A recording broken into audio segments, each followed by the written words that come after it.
Hola, bienvenidos al Nodo en nuestro programa para el 3 de junio del 2025. El día de hoy vamos a hablar de quiénes van a ser los ganadores, al menos para los puestos de la Suprema Corte de la Nación, de las elecciones judiciales. Vamos a hablar de qué hace la Suprema Corte de la Nación a partir de todo este tema y vamos a hablar también de lo que está pasando entre Rusia y Ucrania. Esperamos que te gusten los temas que tenemos preparados para ti, esperamos escuchar tu opinión al final. Disfruta este episodio, este es el Nodo.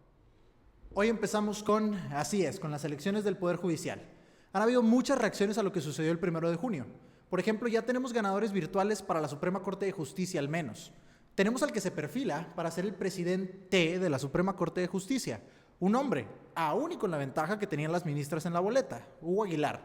Además, la oposición ha llamado a impugnar las elecciones. Vamos a platicar de estos puntos un poco para que estés más enterado. Primero, el INE ya contó más del 80% de los votos para la Suprema Corte y por lo tanto las tendencias ya nos pueden arrojar ganadores. Son 9 ministros, que por diseño 5 serán mujeres y 4 serán hombres, porque como todos sabemos, el género de una persona es muy importante para ser juez de la Suprema Corte. Es broma, en el Nodo condenamos la misoginia del INE, porque poner 4 lugares para hombres solo evita que tengamos una Suprema Corte con 9 mujeres. En fin, ¿quiénes son los que van ganando? Los 9 ministros que estaban en los acordeones de Morena. De los varios reportes que hubo previo a la elección sobre que grupos afiliados a Morena estaban repartiendo acordeones, todos tenían a los mismos 9 candidatos. Y esos fueron los 9 candidatos que ganaron. Hasta el esposo de la presidenta usó su celular para votar, aunque no se ha confirmado si abrió un acordeón de Morena, o su app de notas, o su conversación con Claudia. Al final pasó lo que tenía que pasar. De las 9 ministras, 3 habían sido nominadas a la Suprema Corte por AMLO. Otros 2 han trabajado para Morena, incluida Lenia Batres, exmiembro del Partido Socialista de México, y Yasmín Esquivel, que plagió grandes partes de su tesis de carrera según su escuela, la UNAM. Pero de todos estos, uno, el que haya tenido más votos, será el presidente de la Suprema Corte, y al parecer este será el abogado indigenista Hugo Aguilar. Veamos quién es él. Hugo Aguilar Ortiz, un abogado oaxaqueño de origen mixteco, incluso habla una lengua indígena. Es quien se perfila para ser quien más votos tenga en estas elecciones y por lo tanto el presidente de la Suprema Corte. Tiene una licenciatura en Derecho y una maestría en Derecho Constitucional por la Universidad Autónoma Benito Juárez de Oaxaca y ha dedicado su carrera principalmente a cuestiones relacionadas con los pueblos indígenas. Fue asesor del Ejército Zapatista de Liberación Nacional en los 90s y coordinador general del INPI. Una de sus principales propuestas ha sido la de dejar atrás el formalismo del Poder Judicial, haciéndolo más accesible a las comunidades marginadas. Por ejemplo, ha estado en contra de usar la toga que usan los jueces, cosa que en su experiencia no le agrada a algunos pueblos. Honestamente nos parece inspirador que un abogado que viene de un estado tan marginado y una escuela que no tiene tanto renombre internacional tenga acceso a la posibilidad de escalar a lo más alto de las instituciones del país. Pero no dejamos de ver con duda sus propuestas. Hay mucho énfasis en el contexto de las personas y que hay que entenderlo para poder impartir justicia. Pero precisamente esto nos parece lo que menos debería hacer la ley. Claro que hay casos muy específicos donde contextos como estar bajo una amenaza, por ejemplo, son importantes para una decisión, para una resolución. Pero veamos su visión de la impartición de justicia, donde la primera frase literalmente dice que la justicia no se debe de basar en la simple aplicación de la ley. Pues de hecho sí se debe de basar en simplemente aplicar la ley. ¿En qué más se puede basar el trabajo del Poder Judicial? Y aquí hay que entender algo más profundo. La ley es el mecanismo a través del cual los conflictos entre personas se pueden salvar de quedarse puramente en conflictos personales. Entender contextos que nos son ajenos es muy complicado. Y sobre todo, los contextos no son válidos para todos. En una discusión personal yo puedo no entender el contexto de la otra persona, no porque no la escuche, ni porque no tenga la capacidad de entenderlo, sino simplemente porque no estoy de acuerdo. La ley nos evita tener que discutir a ese nivel. No tengo que estar de acuerdo con tu forma de ver el mundo para acatar las leyes por las que ambos decidimos regirnos. Sino, ¿qué nos queda? ¿Justicias diferentes para diferentes personas? ¿Quién decide qué contextos son más válidos que otros? ¿Y con qué autoridad? ¿Qué va a pasar cuando el contexto de los pueblos indígenas se contraponga con los contextos de los habitantes de una ciudad, por ejemplo? El próximo ministro confunde lo que es la apertura y la flexibilidad que deben de tener las relaciones humanas armoniosas, donde se debe de buscar entender en la medida de lo posible al otro y ponerse en sus zapatos. Y esto lo confunde con la función de la ley. Esto no es algo que el Poder Judicial deba de hacer. Entendernos es tarea de las asociaciones civiles, los grupos que formamos los ciudadanos en nuestra vida diaria, con las costumbres, con las reglas sociales que adoptamos en el convivir del día a día con otras personas. Pero para que esto pueda suceder tiene que haber una base, una garantía de que por más que no estemos de acuerdo, hay una serie de reglas por las que ambos decidimos jugar. Y estas reglas son las leyes, que para que puedan darle marco y forma al entendimiento, tienen que ser simplemente aplicadas. La ley es la base, que debe de ser imparcial y ciega, que simplemente se aplica y al aplicarse permite que ese entendimiento se dé entre quienes realmente lo forman, las personas, no los funcionarios del gobierno. Y entonces, siguiendo con nuestro tema favorito, las elecciones del Poder Judicial, ahora veámoslo desde el punto de vista de la oposición. Pues el PRI y el PAN han dicho que planean impugnar estas elecciones, argumentando que muy poca gente participó y que hubo muchas irregularidades. Incluso están amenazando con delatar a Morena y aplicar la de díselo a quien más le tengas confianza, acusándolos con Estados Unidos. ¿Este era el plan desde un inicio de la oposición cuando llamaron a no votar? Puede ser. Primero dijeron que no salieran a votar. Lograron una muy baja participación, penosa incluso. Pero nos cuestionamos si lo hicieron por principio o sabiendo que tan pronto saliera al público que casi nadie fue a votar, sabían que tendrían un arma importante que usar contra el oficialismo. ¿Qué están pidiendo? ¿Que se vuelvan a hacer las elecciones y ahora sí participar? ¿O que se eche para atrás la reforma? Mejor hubieran evitado que pasara desde un principio. Ambas opciones suenan pues muy descabelladas, la verdad. Es más probable que el objetivo sea simplemente golpear políticamente a la 4T, envolverla en controversias y hacerle la vida imposible a la presidenta, quizás aumentando sus oportunidades de ganar más votos ellos al perderlos Morena. Involucrar a Estados Unidos solo puede desestabilizar al gobierno, que no ocupa ayuda para desestabilizarse solo, por cierto. Cuestionamos si este tipo de jugadas políticas son buenas para la sociedad en general, que tendrá que vivir con un gobierno debilitado, más aún frente a la hostilidad de Donald Trump, o solamente son buenas para los partidos de oposición. Tenemos dos preguntas para ti. ¿Crees que la justicia debe de ser especial para cada persona y cada grupo, dependiendo de su contexto, o que debe de aplicar igual para todos, independientemente de nuestra identidad? ¿Crees que la oposición busca impugnar las elecciones para beneficio de todos o para beneficio propio? Pasando a otra cosa junta pero no revuelta. Con todo este tema de las elecciones del Poder Judicial, sería bueno saber exactamente qué hacen los jueces de la Suprema Corte. ¿A qué se dedican? ¿A liberar criminales, como decía Andrés Manuel? ¿A bailar en TikTok, como Arturo Saldívar? Vamos a explicar brevemente, muy brevemente, cuál es su función para saber qué esperar de los nuevos ministros y ministras. En pocas palabras, la Suprema Corte de Justicia de la Nación se dedica a asegurarse de que se cumpla la Constitución del país. Es decir, son ellos quienes tienen la capacidad de decidir cuando algo está o no está de acuerdo con la Constitución y obligar a quien lo incumple a obedecerla. Son el máximo nivel del Poder Judicial. Por lo tanto, sus decisiones son irreversibles. O sea, una vez que la Suprema Corte dicta algo, nadie puede rebatir su decisión. La única opción sería quitarlos a todos y volver a empezar, como lo hizo el presidente y enemigo de la nación, Ernesto Zedillo. Y también lo hizo Andrés Manuel. Así se busca que se mantenga el balance entre los otros dos poderes, el ejecutivo y el legislativo. En fin, esto lo hace a través de tres principales mecanismos. El primero es el amparo, que es un recurso legal al que todos los mexicanos tienen acceso cuando sienten que alguna acción o decisión que tomó alguna autoridad viola sus derechos constitucionales o sus derechos humanos. Vamos a decir que una persona fue condenada por un delito, pero en su opinión el proceso no se llevó a cabo de manera correcta, no se llevó a cabo respetando sus derechos. Podría solicitar un amparo para tratar de revertir la decisión. Otro ejemplo, digamos que quiero publicar un libro que contiene críticas al gobierno, pero alguna autoridad prohíbe su publicación diciendo que el libro tiene algunas infracciones a la ley. Puedo solicitar un juicio de amparo diciendo que se está violando mi libertad de expresión. Y ya de ahí los jueces decidirán qué es lo correcto, apegados a lo que marca la Constitución y los acuerdos internacionales en tema de derechos a los que esté suscrito México. La Suprema Corte atiende solo casos de especial importancia o cuando se le requiere a través de diferentes mecanismos.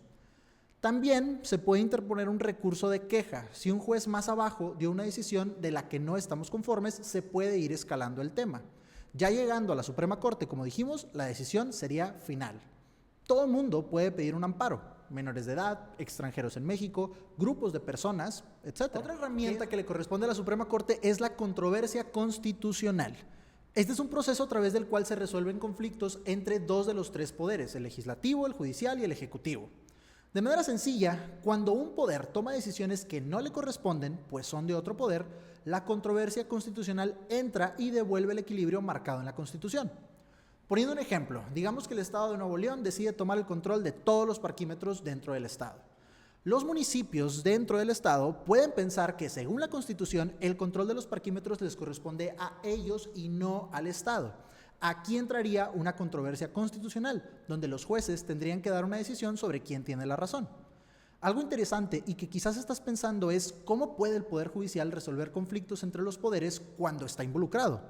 Y la vieja pregunta de quién vigila a quien nos vigila.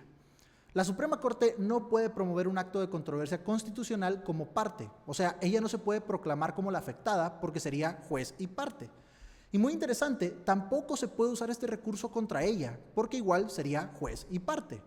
Este detalle ha sido siempre cuestionado, pero es un límite práctico de la división de poderes, al que no se le puede sacar la vuelta más que disolviendo esta división. Por último, la acción de inconstitucionalidad.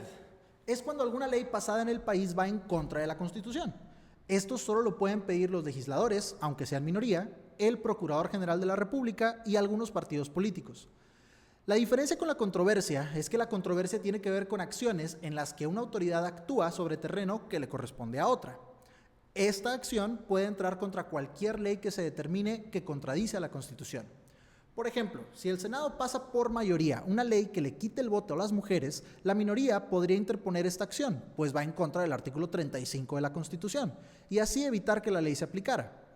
Podrás pensar, entonces, ¿cómo se pueden cambiar las leyes? Se pueden cambiar a través de mecanismos establecidos, reformando la Constitución. El Poder Judicial no se encarga de dictar cuáles son las leyes, sino de hacerlas cumplir dependiendo de lo que el legislativo haya pasado correctamente como ley. Como puedes ver, la Suprema Corte tiene demasiado poder, pues sus decisiones son, a final de cuentas, incuestionables. Tenemos preguntas. ¿Crees que el hecho de que los jueces de la Suprema Corte sean elegidos por votación popular les da más libertad para actuar correctamente o los pone en presión para darle gusto a la gente, dejando a un lado su papel como garantía de la Constitución? Si la mayoría de los jueces electos formaban parte de un partido, ¿qué tanto se puede confiar en que cuando los legisladores de ese mismo partido intenten pasar una ley, los jueces le den la contra por proteger a la Constitución? Último segmento del día. ¿Qué está pasando en Ucrania? En las últimas semanas se han llevado a cabo ataques bastante sorpresivos contra Rusia, llegando a golpear blancos militares tan lejos como en Siberia, a cientos y cientos de kilómetros de la frontera con Ucrania. Además, hoy atacaron un puente que conecta Rusia con la región anexada de Crimea. Que bueno, a este puente se la viven atacándolo, pero tiene un valor simbólico, pues es la conexión entre Rusia y el territorio que le quitaron a Ucrania en 2014, que es Crimea. Este puente es algo así como el símbolo de que Rusia está unido a Crimea. Vamos a entrar en el tema. Desde la invasión del 2022, Ucrania y Rusia están en guerra, como todos ya sabían. ¿Pero por qué? Depende de a quién le preguntes. Según Occidente, porque Putin está loco. Quiere conquistar toda Europa y probablemente conquistar todo el mundo. Tiene el sueño de reunificar la Unión Soviética. Y en general, Rusia está en las garras de un líder todopoderoso y sus deseos son órdenes para todo el gobierno y para toda la clase política del país. Según Rusia, por la expansión de la OTAN. La OTAN es la organización del Tratado del Atlántico Norte, o sea, una alianza militar encabezada por Estados Unidos que se fundó para oponerse a la entonces Unión Soviética. Sin embargo, en 1991, cuando esta cayó, la alianza se mantuvo, y aunque en ese entonces se le prometió a Rusia que la OTAN no se acercaría a sus fronteras, al pasar de los años más y más países se han ido uniendo, cada vez más cerca de Rusia. Esto es como si los países de Latinoamérica estuvieran en una alianza militar con China y poco a poco se fueran acercando a la frontera con Estados Unidos. Incluso la ex candidata a la presidencia de Estados Unidos, Kamala Harris, había abierto la posibilidad de que Ucrania se uniera a la OTAN. O sea, como si México se uniera a esta alianza con China y a lo largo de toda nuestra frontera con Estados Unidos, el ejército chino pudiera poner sus misiles. En fin, cualquiera de estas dos opciones te puede parecer más creíble que la otra. Lo que sí es real es que la guerra ha sido muy dispareja, pues Rusia tiene mucho más recursos militares y económicos. Ucrania solo ha logrado mantenerse en la pelea gracias a los más de 200,000 millones de dólares que Estados Unidos le ha dado, además de apoyo en armamento e información.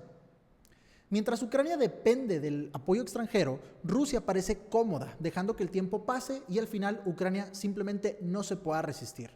Sobre todo, tomando en cuenta que Trump cada vez demuestra menos paciencia para una guerra que ve como perdida. Pero estos últimos ataques de Ucrania podrían ser un cambio importante en la dinámica. ¿De qué se tratan? El primer ataque fue a través de drones con explosivos que lograron dañar al menos 20 aviones rusos en bases aéreas en Siberia, que como dijimos está lejísimos. La manera en la que se llevaron a cabo los ataques fue bastante impresionante. Esto fue a través de drones que iban en camiones de ruta, camiones de carga, que pudieron entrar hasta lo más profundo del interior de Rusia y Ucrania, controlando estos drones a control remoto, pudo accionarlos para atacar contra los aviones. ¿Cómo pudieron entrar? ¿Cómo pudieron pasar tanto tiempo sin ser descubiertos por las autoridades de Rusia? Pues eso es lo que todo el mundo se está preguntando y lo que todo el mundo ve como una gran victoria, como un gran acierto para las Fuerzas Armadas de Ucrania. Incluso se ha llamado a pensar que este podría ser un cambio de paradigma en cómo se llevan a cabo las guerras asimétricas, o sea, las guerras cuando un ejército es mucho más poderoso que el otro. En los videos podemos ver que los camiones ni siquiera sabían qué es lo que estaban llevando como carga. A control remoto, los contenedores liberaron una puerta para un compartimento escondido del cual salieron los drones.